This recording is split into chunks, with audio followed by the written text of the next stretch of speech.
আসসালামু আলাইকুম ও রহমতুল্লাহি ওবরাকাতুহু।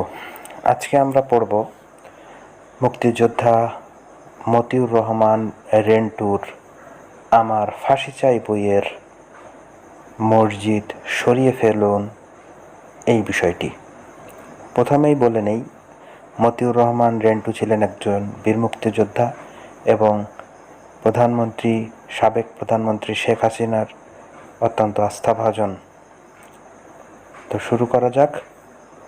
আমার ফাঁসি চাই বইয়ের মসজিদ সরিয়ে ফেলুন।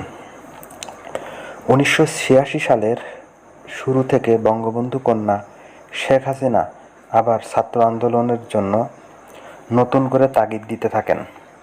বহু চাপাচাপি, ধমকাধমকি এবং তাগিদ দেওয়া সত্ত্বেও যখন আন্দোলনের বিন্দু বিসর্গ হলো না, তখন তিনি রেগে মে মাসের মাঝামাঝি তার জন্মভূমি এবং পিতার বাড়ি টুঙ্গিপাড়ায় চলে গেলেন এবং বেশ কিছুদিন টুঙ্গিপাড়ায় থাকলেন। এর মধ্যে একদিন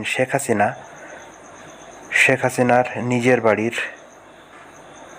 কিছু মুরব্বি সহ টুঙ্গিপাড়া গ্রামের 20-30 জন মুরব্বি এসে শেখ হাসিনার অংশের একটি নারকেল গাছ দ্বারা শেখ বাড়ির অন্য শরিকের জায়গায় নির্মিত মসজিদটি ক্ষতিগ্রস্ত হচ্ছে জানিয়ে সেই নারকেল গাছটি কেটে ফেলার প্রস্তাব করলে শেখ হাসিনা সরাসরি বলে দেন, আমার নারকেল গাছ কাটা হবে না, দরকার হলে মসজিদ সরিয়ে ফেলেন। তখন মুরব্বি পবিত্র কোরআন পাকে মসজিদ সরানো নিষেধ আছে বলে মসজিদের দেওয়াল ও স্থান ঘেঁষে থাকা শেখ হাসিনার জায়গায় অবস্থিত নারকেল গাছটি কেটে ফেলার জন্য বারবার অনুনয় বিনয় করতে থাকে।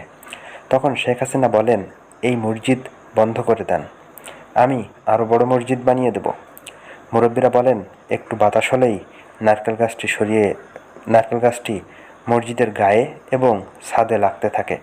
এভাবে চললে মসজিদের ছাদ এবং দেওয়াল অচিরেই ভেঙে যাবে।